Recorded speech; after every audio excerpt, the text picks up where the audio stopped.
Surecha, and I welcome you all to HBIIT, where you will learn great skills. Today, I am going to start a new course that is a complete guide to the stock market. If you are new to the share market or thinking about investment at stock exchange, then this course is for you. This is an absolute beginner course where you will learn every concept about stocks, stock selection, price variation, etc. A complete guide to the stock market consists of 4 modules. The first module is about the basics of stock market. The second module will cover the fundamental analysis of a stock. The third module will clear your idea about technical analysis.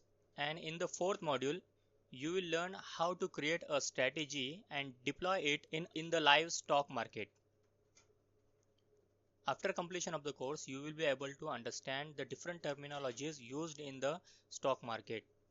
You can apply your knowledge to do research on any share you pick.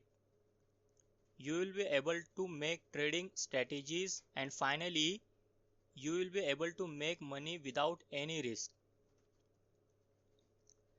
I will cover each module in some parts and upload it on HBIIT YouTube channel and hbit.com on weekends.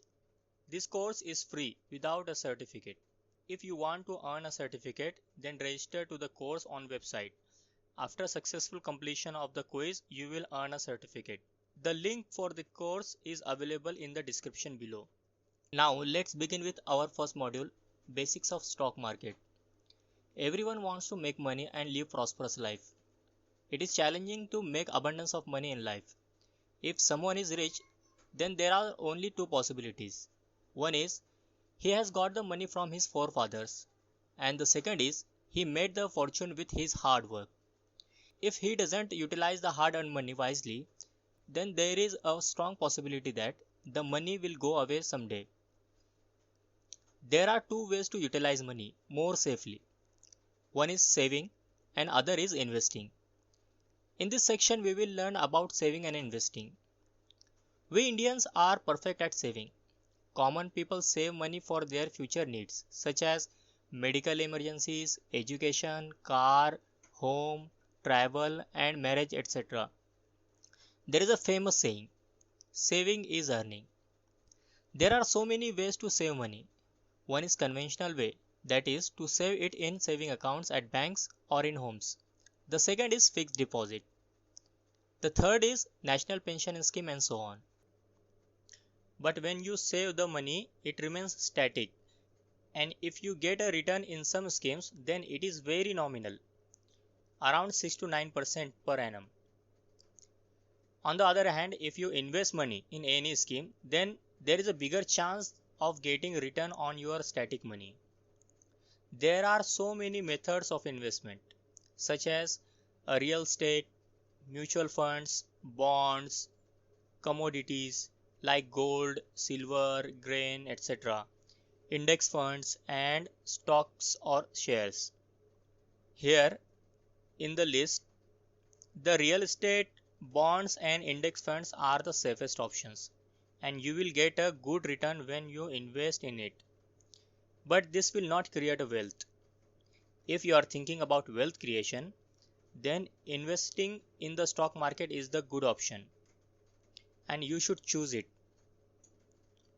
But before investing in the stock market, one should think about whether he want to invest part-time with his job or make this option full-time for making money or as a career option. If you have family obligations, then you can invest surplus money only. There is also one thing you should remember, don't invest blindly, because as the share market makes money, it also drowns you. Now the question is, when should you start investing? And answer to this question is as early as possible. To understand this, let's take an example. Consider a 25-year-old Karan. He wishes to retire at 55 years of age. He started investing in a plan where he contributes 10,000 per month. The rate of return is 12% per annum. Since he wants to retire at 55, the investment period is 30 years. Now he choose the SIP plan, which means a systematic investment plan.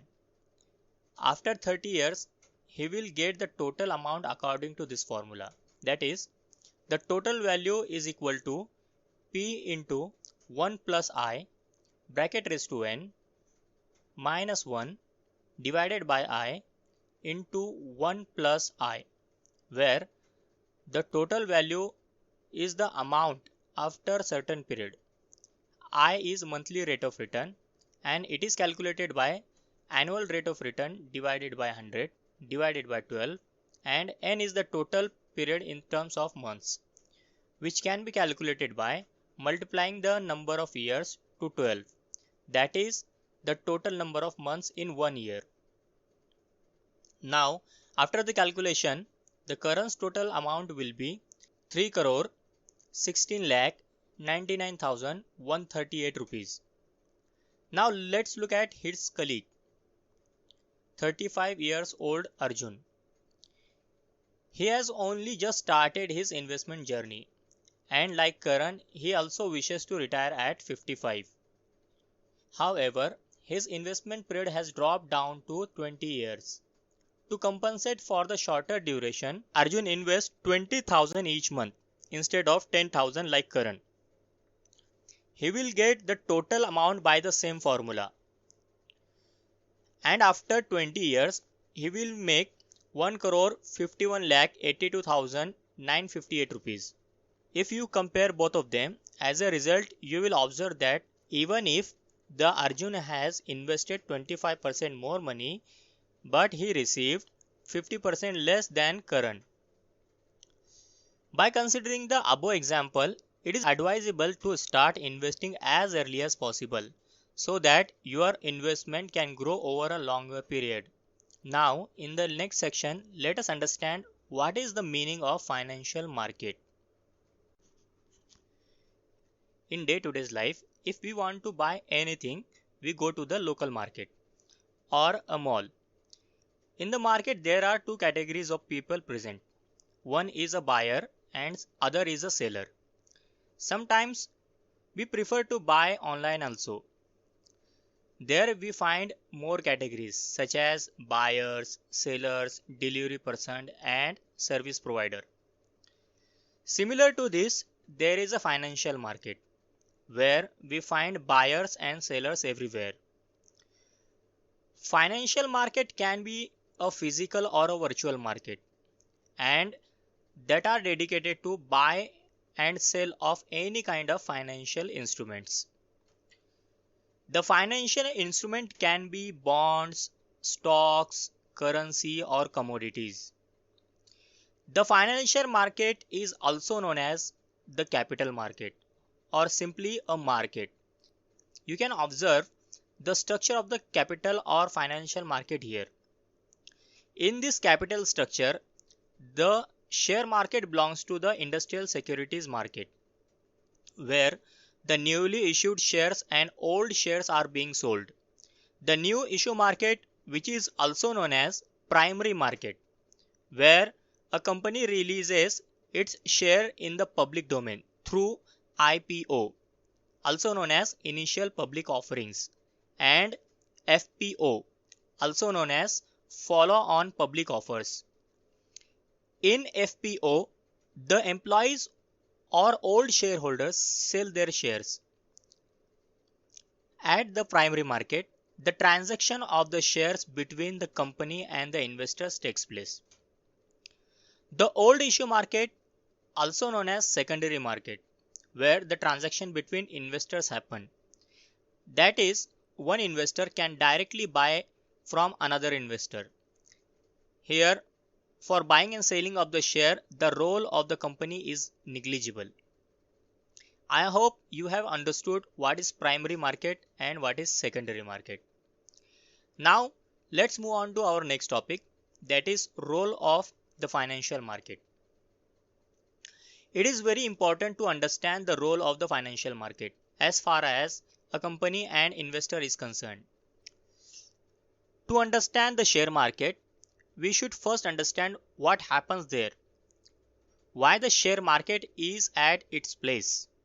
To understand this, I will tell you a story. You know, the Karan and Arjun, two colleagues who have invested money in the SIP plan? Yes, they wanted to start a business, but they didn't have a sufficient budget. But they have an amazing idea. Anyhow, out of their savings and borrowings from their family members and friends, they started their small business which sells daily need products. After some time, they made a good amount of money and paid their debts. Now, they wanted to expand their business. To expand the business, they need more money. This time, they went to the bank and applied for a loan. The bank manager calculated the valuation of their business and belongings, and he compared the valuation of the business with the amount of money they needed. The amount was very huge as compared to the business valuation. Also, he observed that the growth rate of the business was not enough to approve the loan. Hence, their loan application was rejected. Now, they went to the venture capitalist or VCs. Venture capitalists are the firms that manages the assets or funds of the high net worth person or a company.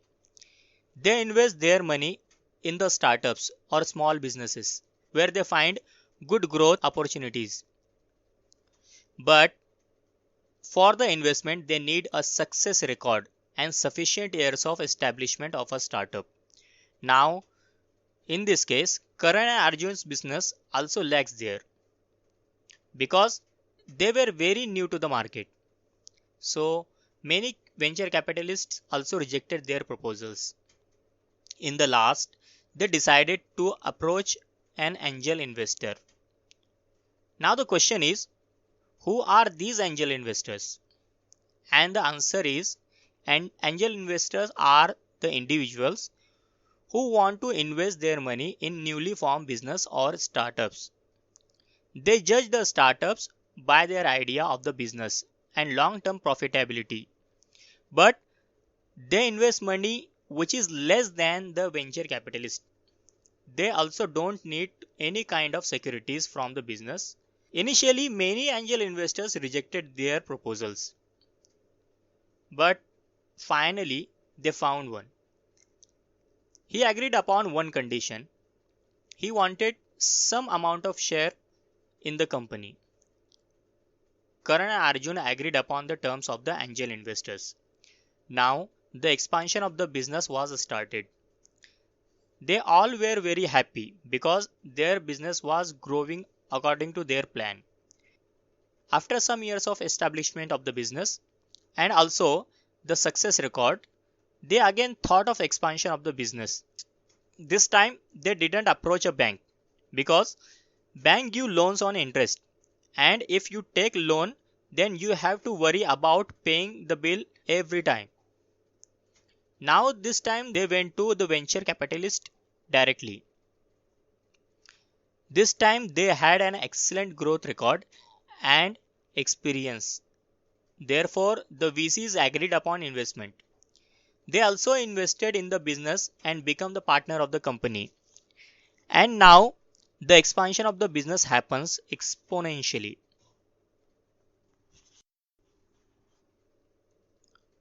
After some time, the angel investor wanted to book his profit and wanted to exit from the business.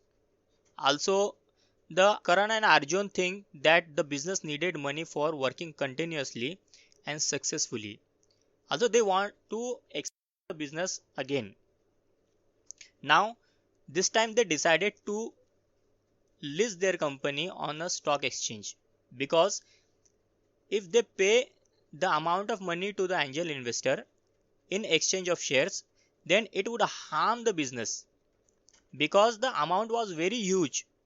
Such a huge amount can be collected by listing the business or a company in a public domain. So they decided to launch an IPO.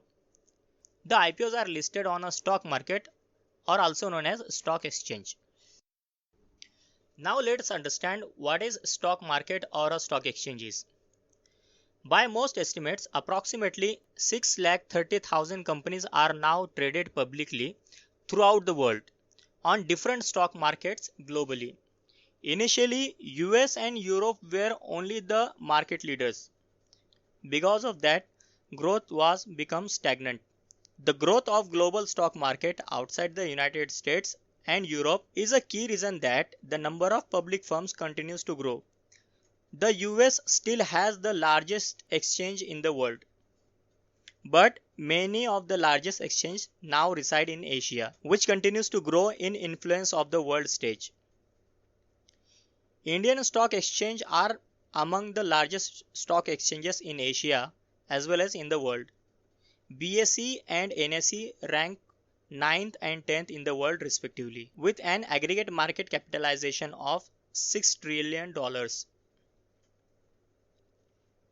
When we talk about Indian stock exchanges, most of the investing population have heard only two names, that is Bombay Stock Exchange, also known as BSE, and the other is National Stock Exchange, also known as NSE. However, the list of Indian stock exchanges is bigger than just two names. I am going to show you the major stock exchanges in India which are registered with Securities and Exchange Board of India, that is SEBI, and currently active. You can see that there is a total of 9 stock exchanges in India according to the documents available at the SEBI website, and 6 out of 9 are permanent and other are temporary. But BSE and NSE are very famous in India as well as in the world.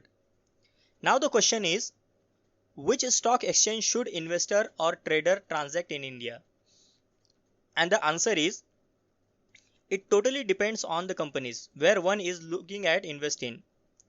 You can look at how many stock exchanges in India are operational and which company is listed in which exchange. Some companies may have their shares listed on BSE and not on NSE. For those companies, there is no choice of stock exchange requirement. However, if any company's share is listed on more than one exchange, it depends on investor's choice. Now, let's continue to our story. To launch an IPO on the stock exchange, Karan and Arjun should approach a merchant banks, because the merchant bank will make DRHP for their business. The DRHP stands for Draft Red Herring Prospectus. The DRHP is a preliminary registration document prepared by the merchant bankers for prospective IPO making companies in the case of a book building issue. It includes information that is necessary to issue an IPO. The merchant bank submits DRHP to SEBI for approval. When SEBI approves the DRHP, they give the date to the companies for launching their IPO. I hope you now understood why the companies are listed on the stock exchange and what is the methodology of raising the funds for the development of the company. In the next part of the lecture, I will discuss about different characters which plays very important role in stock market, and many times you will hear about them when you invest in the share market. So it is necessary to understand them. The first one is SEBI, that is the Securities and Exchange Board of India. It is statutory body and market regulator which controls the securities market in India.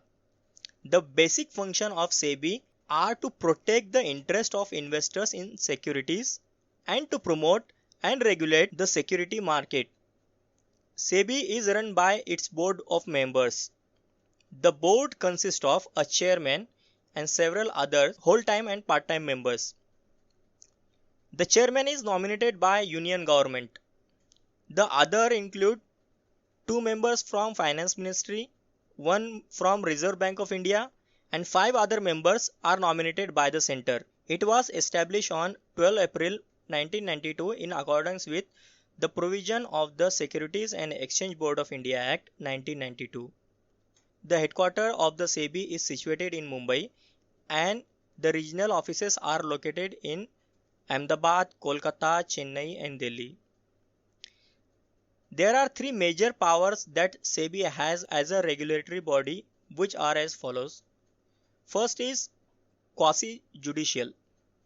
SEBI has the power to give judgment in relation to the unethical fraudulent practices in terms of securities market, which helps in ensuring transparency, fairness, accountability, and reliability. One of the example of this power would be SEBI PACL case, in which PACL, which had raised money from general society for the sake of farming and land business, was found by SEBI to have gathered more than 60,000 crore through unlawful collective investment schemes, that is CIS, over a time of 18 years. Second is quasi-executive. SEBI has power to implement the regulations and judgments established and to take legal action against anyone who violates the regulation and rules. It also holds the power to inspect the books of accounts and other documents if suspects the violation of the regulation. Third one is quasi-legislative. SEBI has the power to frame the rules and regulations to ensure the protection of the interest of the investors. Some of its regulations involve listing obligation, trading regulations, and disclosure requirements, and these have been formed to avoid malpractices. It is very important to note that despite of these powers, the conclusion of the functions of SEBI have to go through Securities Appellate Tribunal and Supreme Court of India.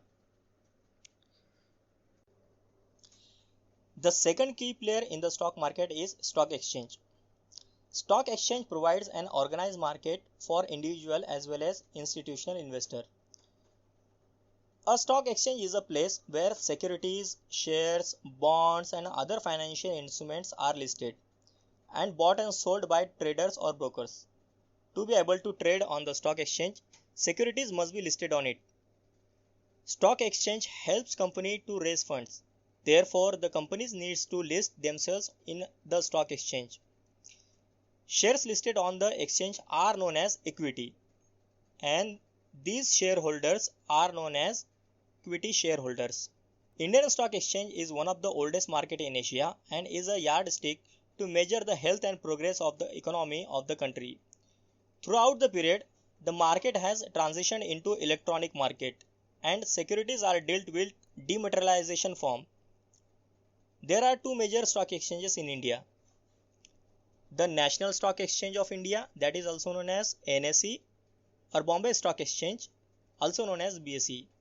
The National Stock Exchange was established in Mumbai in 1992 and started trading in 1994. The Bombay Stock Exchange was established in 1875 in Mumbai.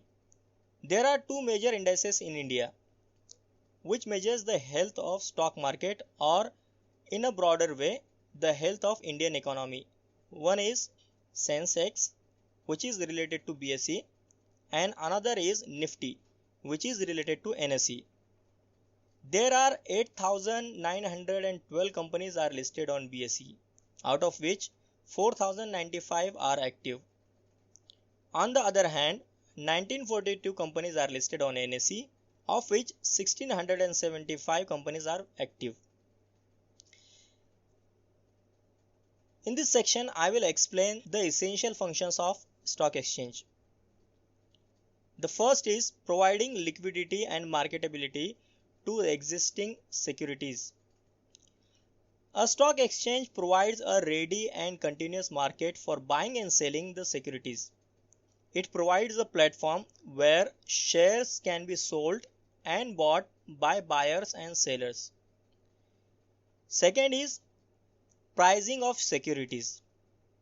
Based on the forces of demand and supply, the stock exchange helps in putting a value on the security, which provides instant data to both buyers and sellers, and thus helps in pricing of the securities. Third one is safety of transaction. All participants associated with stock exchange are well regulated and are required to work within a legal framework given by the regulator. Such a system ensures the safety of the transaction. In India, all trading is regulated by SEBI. Fourth is spreading of equity culture. Stock exchange have extensive information on the listed company, which is further available to the public. This data helps in educating public about investment in securities, which leads to spreading of wider ownership of the share. It also contributes to the economic growth. People gets a chance to buy and sell their shares and stock exchange letting them to invest money. Stock exchange provides a platform by which saving gets channelized into most productive investment proposals, which leads to capital formation and economic growth of India. I hope that you have understood all the concept about the stock exchange. Now let's move on to the next section.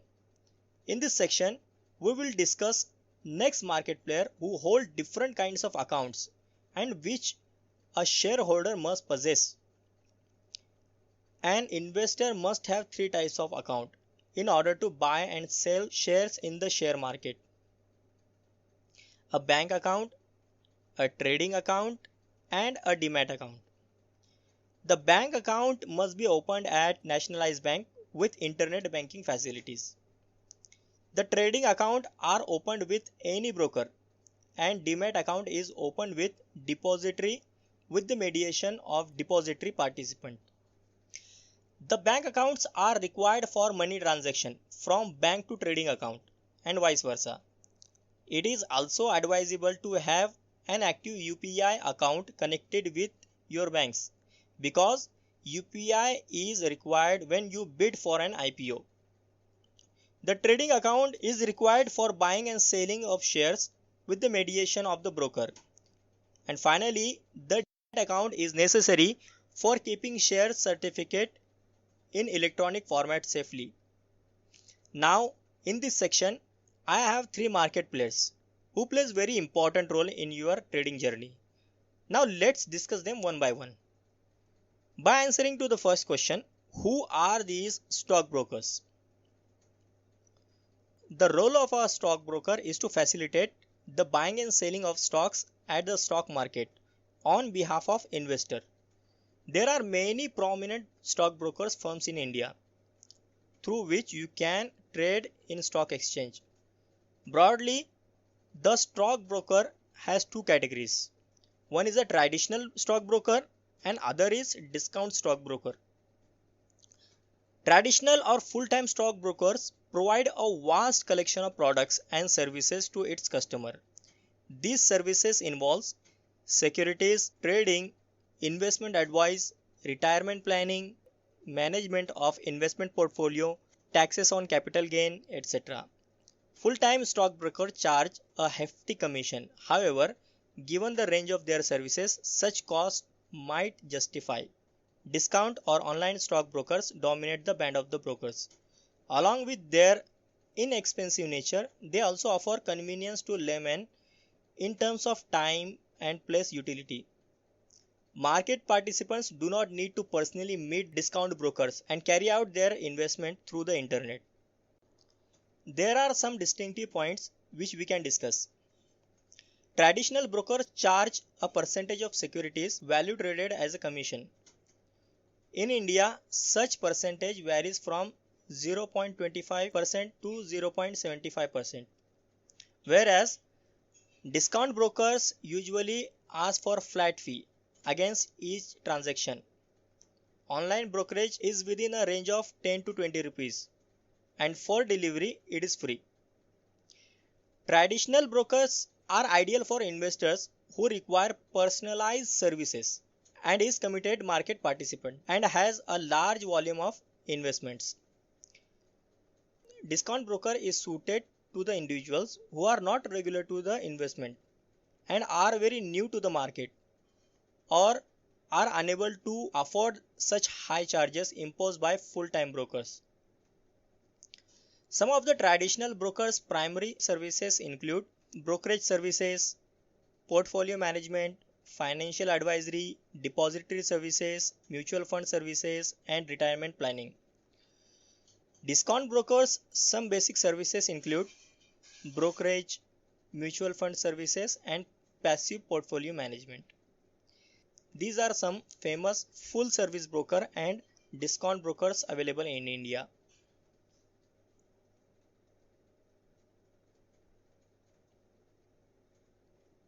Now let's move on to our next section. In this section, we will discuss one of the main key player of stock market, that is the depository. A depository is a place where financial securities are held in dematerialized form, that is in electronic form. It is responsible for maintenance of ownership records and facilitation of trading in dematerialized securities. There are two depositories that are functional in India. One is National Security Depository Limited, also known as NSDL, and second is Central Securities Depository Limited, also known as CDSL. Various depository participants linked to each one of them. All the details in the form of electronic record of equity and debt are kept there. There are some key differences between CDSL and NSDL, but the main key difference is the promoters. NSDL is linked with NSE and CDSL is linked to the BSE. Also, the demat account number format for both depositories is different. For NSDL, it is a 16-digit alphanumeric number. The account number begins with IN followed by 14 numeric digits. And for CDSL, it is 16-digit demat account number. I hope you have understood the term depository. Now let us discuss next key player, depository participant. A depository participant, also called as DP, is described as an agent of the depository. They are intermediaries between the depository and the investor. The relationship between the depository participant and the depository is governed by an agreement made between the two under the Depository Act. In a strictly legal sense, a depository participant is an entity who is registered with SEBI under the Section 1A of Section 12 of the SEBI Act. As per the provision of this Act, a DP can offer depository related services only after obtaining a certificate of registration from the SEBI. Many people want to invest in a company when it is freshly listed on a stock market. They try to buy the shares of a company, but most of the time they didn't get any lot. Why is this so? Let's discuss this. IPO have always attracted investors' attention because they offer a great opportunity to invest in high quality business looking to raise capital. Strong, stable companies' initial public offerings provide a win-win situation for both business and the investors. Whenever an initial public offering gets announced, you will hear about many types of investors. Different slots for different types of investors available for IPO subscription. A reserved quota or percentage of share out of the total number of shares that the organization wishes to list exists for each categories. There are many types of investors in IPO. The three regular categories of investors at IPO are QII, that is Qualified Institutional Investor, NII, also known as Non-Institutional Investor, and the third one is RII, that is Retail Individual Investor. They all are offered a specific number of shares in an IPO, which is determined by a company. The combined number of shares of these three categories form the core of the offer, and it is known as net offer. Any shares offered to the employee and shareholder in the parent company are offered over and above this net offer, without impacting the share available for the retail investor or other investor. The rules of allotment of the shares in the IPO are based on the types of investor. Let us discuss qualified institutional investor, that is QIIs first.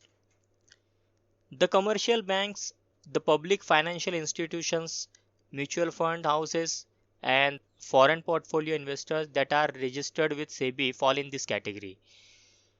Underwriters try to sell large chunks of IPO shares to them at lucrative price before the start of the IPO.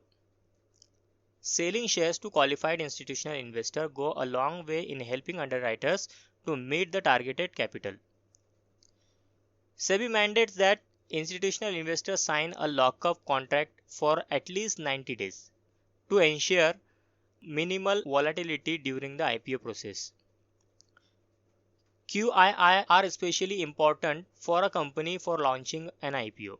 That's because underwriters offers IPO shares to them before the price discovery in the share market takes place. If QII buy more shares, there would be a lesser number of shares available for the general public. This would result in a high share price. This scenario is ideal for the company because they want to raise as much capital as possible. However, SEBI has laid down rules to ensure companies do not distort IPO valuations. That's the reason the regulatory body does not allow companies to allocate more than 50% of share to qualified institutional investors. The subtype of qualified institutional investor is an anchor investor. Any QII who makes an application of over 10 crore rupees is an anchor investor. Such investors typically bring in other investors as well. Up to 60% of the shares meant for the qualified institutional investors can be sold to the anchor investors. The next type of investor is retail individual investor. In the retail individual investor category, investor cannot apply for more than 2 lakh rupees. Resident Indian individuals, NRIs and HUFs means Hindu undivided family who apply for less than 2 lakh rupees are in an IPO under RII categories. Not less than 35% of the offer is reserved for RII categories. The retail investor category allows bid at cutoff price. SEBI has decreed that if the issue is oversubscribed, subject to availability, all retail investor can be allotted at least one lot of share. If the one lot to each investor is not possible, a lottery system is used to allocate shares to the public. There is a special provision for RII. Retail bidders are permitted to withdraw their bids until the day of the allotment. The next category is high net worth individuals, that is HNI, or non-institutional investor, that is NII. Individuals looking to invest more than 2 lakh rupees are categorized as HNI, that is high net worth individuals. Similarly, institutions that want to subscribe more than 2 lakh rupees are called non-institutional investors. The difference between QII and NII is that NII does not have to register with SEBI. The allotment of shares to HNI and NII is on a proportionate basis. That is, if one applies for 10,000 shares and the issue is oversubscribed 10 times, they would be allotted 1,000 shares. This means that they were always allotted a share, regardless of whether the issue is oversubscribed or not. Typically, 1 to 2% shares are earmarked for the employees as a way of awarding them for the risk they took in associating with the new company. Okay, now the company has successfully listed on the stock exchange after a successful IPO. Now it is in the secondary market where it will find more investors since it is in the ocean now. At stock exchange, the investment style change a bit. The transaction between investor to investor happen here. Now companies increase their market capitalization depending upon how many investors invest their money in the company. Here we find different types of investor who are actually active all the time. When you do a fundamental analysis of a company and when you enter in the shareholding section, you will find some key players there. They are promoters, FII or FPI, DII or others. Let's discuss them one by one. Stock promoters are individuals or organizations responsible for the raising the capital for a client company through various marketing strategies. They are primarily hired during the pre-IPO stages with the task of creating market awareness about a company, thereby encouraging investors to obtain respective equity securities. Promoters play a significant role in the success of a startup organization and are usually paid in terms of equity shares of respective holding companies in proportion with the total capital raised. Apart from the market strategies implemented to incentivize investment in a particular company, the holding of stock promoters also influence the total trade volume of its equity shares in both primary and secondary market. Now you know that promoters are the main shareholders of the company. Let's move on to the second category. Some of the countries with the highest volume of foreign institutional investment are those with the developing economies like India, which generally provide investors with high growth potential than the mature economies. This is one reason FII or FPI are commonly found in India, which has a high growth economy and attractive individual corporation to invest. All FII in India must register with Security and Exchange Board of India, that is SEBI, to participate in the market. FII are allowed to invest in India's primary and secondary capital market only through the country's portfolio investment scheme. This scheme allows FII to purchase shares and debentures of Indian companies on the nation's public exchange. However, FII can invest more than 24% if the investment is approved by the company's board and a special resolution is passed. The ceiling on FII investment in Indian public sector banks is only 20% of the bank's paid up capital. Now let us discuss what is DII in the stock market. DII stands for Domestic Institutional Investors. DII are particular class of investor that undertake to invest in the financial asset and securities of the country they are currently residing in. These investment decisions of DII are impacted by both political and economical trends. Similar to the foreign institutional investors, domestic institutional investors can also impact the company's net investment flow. In India, domestic investors have quite a decisive role when it comes to performance of the Indian stock market, especially when the foreign institutional investors are the country's net sellers. In March 2020, DII invested a cumulative amount of 55,595 crores in the Indian equity market. This was a record investment for the country within a single month. In India, there are total 4 sets of domestic institutional investors are present. Let us discuss them. The first one is Indian Mutual Fund. Mutual fund invests the pooled investment of shareholder in a range of securities which vary with a goal of mutual fund. There are a broad range of fund types that are available for purchase, which depends on both risk tolerance and need of an investor. As of March quarter in 2020, Indian Mutual Fund held a total of 11,722 crores in equity holding. In India, mutual funds are popular investment option for beginners, intermediate and expert investors due to their flexibility and versatility.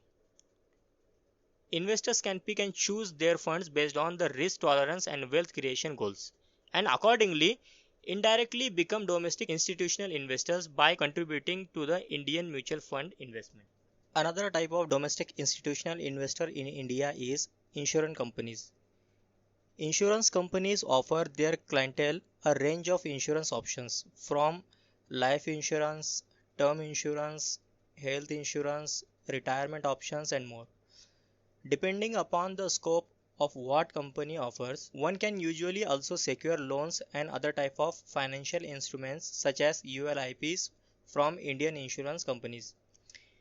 Insurance companies are massive contributor to overall DII equity holding and were contributing about 20,000 crores in March 2020.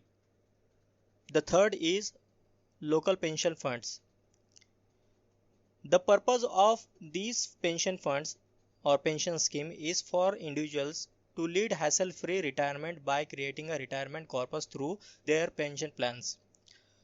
India's government-run pension schemes such as National Pension Scheme, Provident Fund and Employees Provident Fund organization are also contributor to the country's DII. As of the March 2020 quarter, local pension schemes were the biggest domestic institutional investors, totaling at 33,706 crore rupees in the equity holdings. A final contributor to domestic institutional investing is India's banks and financial institutions themselves. Although they were not a key driver of India's stock market performance in March 2020 sector, since the beginning of 2020, the AUM or asset under management of banks grew by 20%. As domestic institutional investor, this is a record growth in AUM. Even though the total institutional AUM has fallen by about 16.5% since the start of 2020. I hope you have understood DII. Let's move on to next part. In this part, we will discuss clearing corporations. When you purchase or sell stocks, the entire trade is completed online. For purchase transactions, money is debited from your trading account and you receive the shares. And for sell transactions, the shares are debited from your demat account, while the selling price is credited in your trading account. However, this does not happen instantly. To ensure smooth operations and minimal risk, regulators have designed a trading cycle as well as clearing and settlement process. As an investor, you should understand these processes. In this section, I will talk about things that you need to know about the clearing and settlement process in the stock market. This is going to be a simple discussion, keeping in mind what you need to know as an investor. We will look at the process for purchase and sale transactions separately. To buy or sell shares, you need a demat account where your shares are stored, a banking account for monetary transactions, and a trading account to enter the trade. I will use an example to explain clearing and settlement process in the stock market. Let's say that you buy 100 shares of a bank on Monday at 100 rupees per share. Therefore, the total purchase price is 10,000 rupees. The day you purchase the share is known as trade day or T-day. Once the trading day ends, your broker debits 10,000 rupees plus the brokerage and all associated charges from your linked trading account. However, the stocks are not yet reached to your demat account. The broker also shares a contract note that details all the transactions during the day along with the breakup charges made by your broker. This is like a bill that you need to preserve for the future references. On day 2, that is on Tuesday, the day after you purchase the shares is known as the trade day plus 1 or T plus 1 day. Nothing happens on this day. The money is still debited from your trading account, but you haven't received the shares yet. Even if you don't have the shares, you can sell the ones that you bought yesterday, that is on Monday.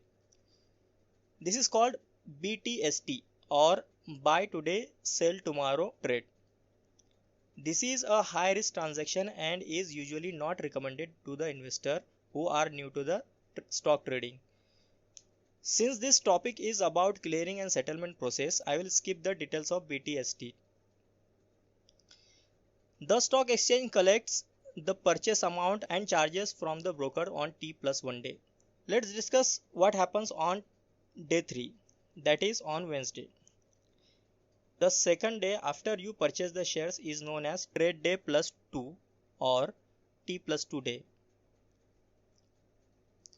On T plus 2 day, the shares are debited from the demat account of a person who sold them and credited to your broker's account.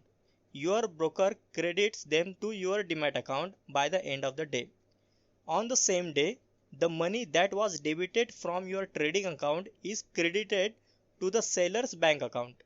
Here you should note that the amount of money in your trading account is kept on hold from T day to T plus 2 day. So, in nutshell, when you buy share on T day, the money gets debited on the same day and you receive the shares on T plus 2 day. Now this is an online process. This is processed under the supervision of the clearing corporations. There are two clearing corporations in India. One is NSE Clearing Limited, that is a national clearing, formerly known as National Security Clearing Corporation Limited, NSCCL, a wholly owned subsidiary of NSE. It was incorporated in August 1995. It was the first clearing corporation to be established in the country and also the first clearing corporation in the country to introduce settlement guarantee. The second one is Indian Clearing Corporation Limited, ICCL. It was incorporated in 2007 as a wholly owned subsidiary of BSE Limited.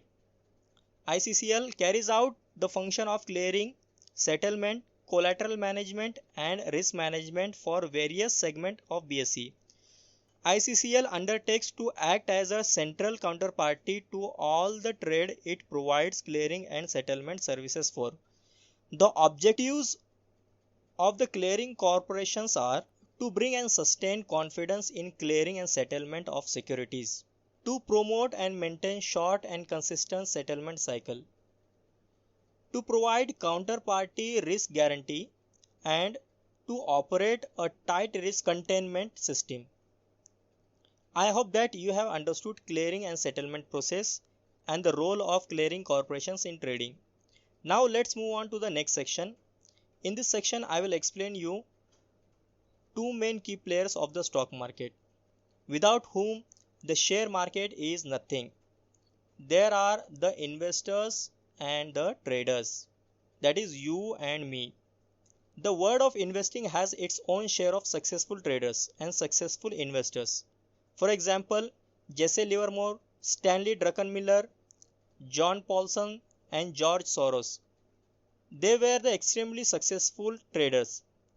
At the same time, Warren Buffett, Charlie Munger, Peter Lynch have been extremely successful as an investor, committing their money for a longer time perspective. When we compare trading versus investing returns, what turns out to be the better option?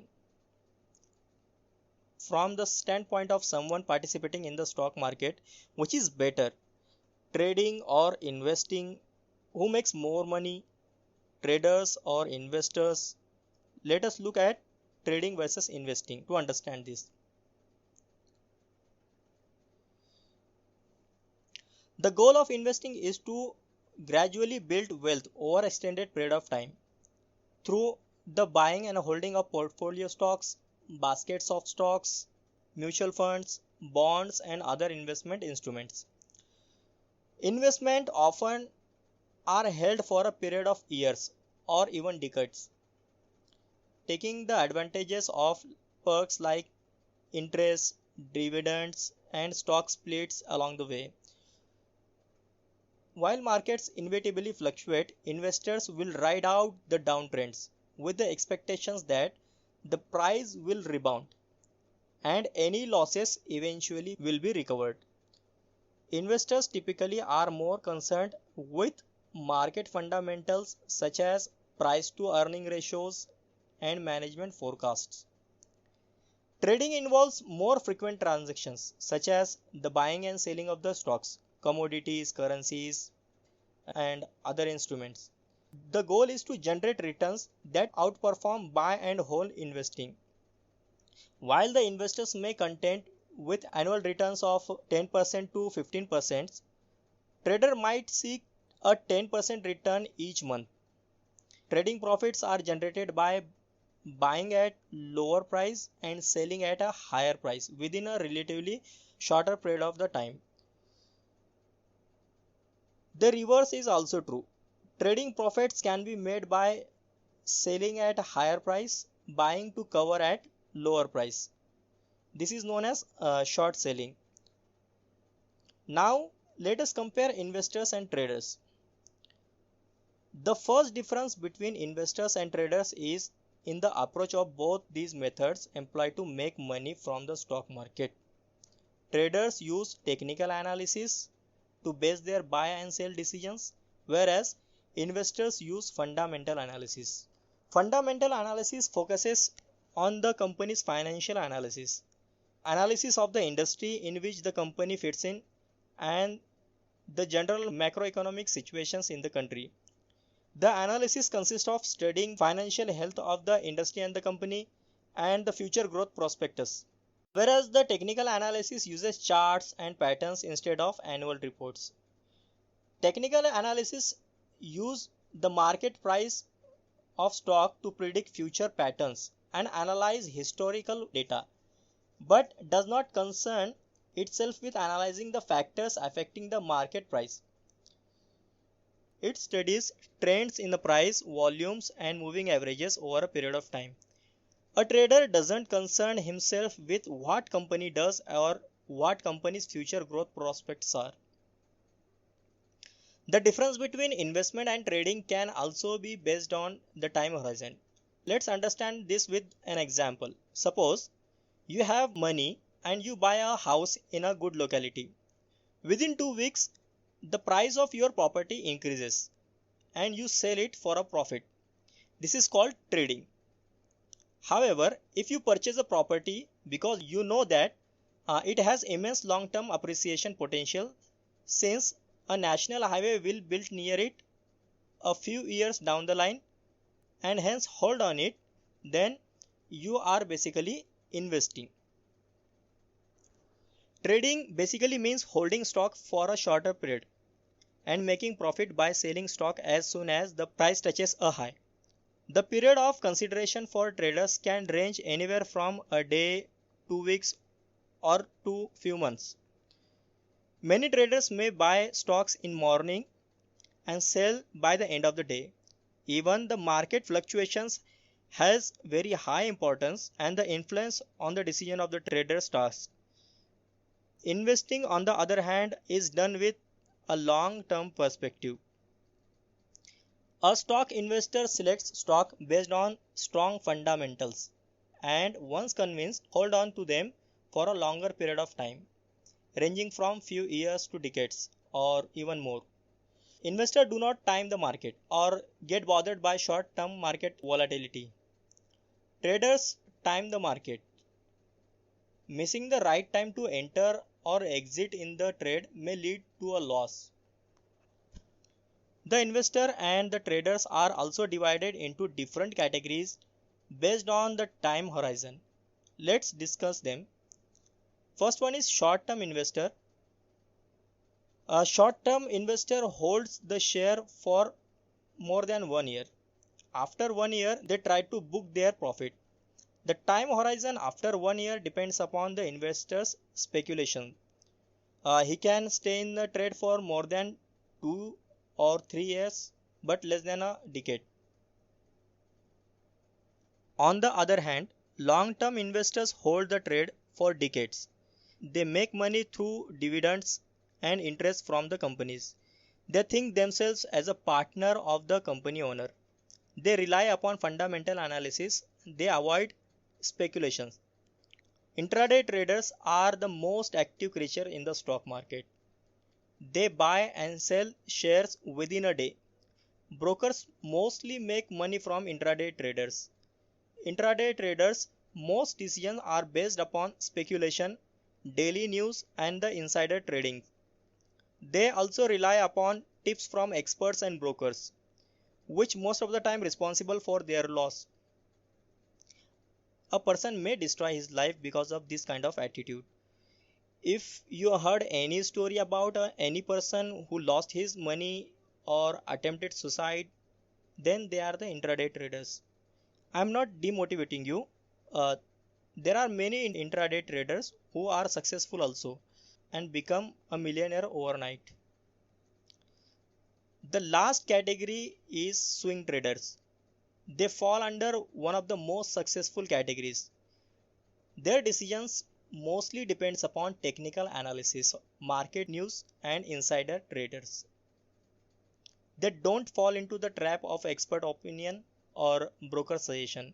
They do their own research and depending upon the research they take decision. Nowadays algo trading is very popular among the swing traders. So I hope you have understood all the things. That's all for today. I hope you have enjoyed the learning. This was the first part of the first module. In this series of lecture, for the second part of the first module, visit our channel. It will include stock indices, how to open trading and demat account, and the last topic will include types of orders and how to execute them. For more updates and future videos, subscribe to our channel and hit the bell icon. Goodbye.